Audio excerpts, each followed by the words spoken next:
बैसाख बदी आठम रविवार 22/5/1938, 22 मई है ना, पांचवा महीना मई, 22 मई 1938 को श्री जैन स्वाध्याय मंदिर बन करके तैयार हो गया। इसकी पूरी लागत 12,000 रुपए 12,000, 12,000 ओनली उस समय। लेकिन शांताबेन के रिश्तेदार एक रंगून में रहते थे, रंगून में नाम था उनका मूलजी भाई भगवान जी भाई खारा। वहां से ये मंदिर का शिलान्यास करने के लिए, स्वाध्याय मंदिर का शिलान्यास करने के लिए 8,000 रुपए भेजे गए थे खात मुहूर्त में। फिर से सुनो, फिर से अभी 8,000 की कीमत नहीं लग रही होगी तुमको, नहीं लग रही ना रंगून से जब ये बात चली कि गुरुदेव का स्वाध्याय मंदिर बनना चाहिए, तो उसके शिलान्यास का खात मुहूर्त करने के लिए सबसे पहली राशि रंगून से आई 8,000 रुपया, जो शांताबेन के रिश्तेदार होते हैं। तो बहन ने कितनी तैयारी करी होगी, इस रिश्तेदारों को कितना मनाया होगा, हैं? ऐसे इस तरह से ये उद्घाटन प्रेमचंद भाई खारा, नानचंद भाई खारा ने 1,000 रुपया देकर के उस दिन 1,000 रुपया, टोटल कास्ट 12,000, 8,000 रुपया वहां से आए, 1,000 रुपया इस प्रकार से हुए और बाकी लोगों ने इकट्ठे किए।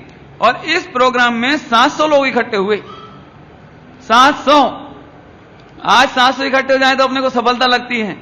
लेकिन उस जमाने में जबकि लाइट नहीं थी, पूरा गांव में सन्नाटा रहता था, गांव में ज्यादा घर नहीं थे, दिगंबर तो बात ही नहीं, थानकवासी भी नहीं थे। उस समय 700 लोग प्रोग्राम देखने आए थे उस कार्यक्रम में। और इसी समय सार जी की स्थापना हुई। इसी दिन चंपा बहन श्री के हाथों से, बहन श्री चंपा बहन श्री के हाथों से समय सार जी की स्थापना हुई। अभी देखो गजब बात, यहां पे भी सुनने जैसी बात है। अब दोनों बहन बराबर, दोनों बहन प्रोग्राम में, शांताबेन के रिश्तेदार काम करा रहे हैं। ऐसा होने पर भी शांताबेन ने ये कहा कि आपने मेरे से पहले सम्यक दर्शन लिया है, तो आप मेरे से बड़े हो और जीवन भर आप मेरे गुरु तरीके रहोगे, इसलिए जीवन में कोई भी मांगलिक कार्य होगा तो आपके हाथों होगा, मेरे हाथों नहीं। हम क्या करते सोच सकते हो हम क्या करते? अरे वाह, हमारे रिश्तेदार ने 8,000 माने 8,000 तो सुनने में कुछ नहीं लग रहा है। हमारे रिश्तेदार ने आज की तारीख में कहो तो 8 लाख रुपए मान के चलो, हमारे रिश्तेदार ने 8 लाख रुपए दिए, 1,000 वो दिए, 9 लाख तो हमारे रिश्तेदारों ने दिए हैं, तो 3/4 पैसा तो हमारे रिश्तेदारों ने दिया है। तो हमें करना चाहिए ना, लेकिन नहीं। तो चंपा बहन श्री ने शांता बहन को कहा कि बहन, ये मंगल अवसर तो तुम्हें अपने हाथों से करना चाहिए। तब शांता बहन बोली, करोगे तो आप ही, आप मेरे बड़े हो। देखो शरीर की आयु नहीं है। मोक्ष मार्ग में, जैन शासन में सम्यक दर्शन ज्ञान चारित्र बड़े होते हैं। व्यवहार में यदि बड़े भी होते हैं तो सम्यक दर्शन ज्ञान चारित्र बड़े होते हैं। उसकी कीमत करिए। ये है जैन शासन की सुसमृद्ध परंपराएं।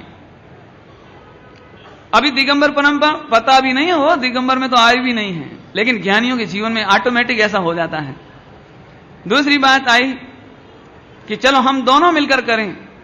तो बहन श्री ने एक बात कही कि भारतीय कस्टम ये है, भारतीय परंपराएं ये हैं, हिंदू परंपरा ये है कि जब कोई धर्म का मांगलिक कार्य होवे तो विधवा के हाथ से नहीं होना चाहिए।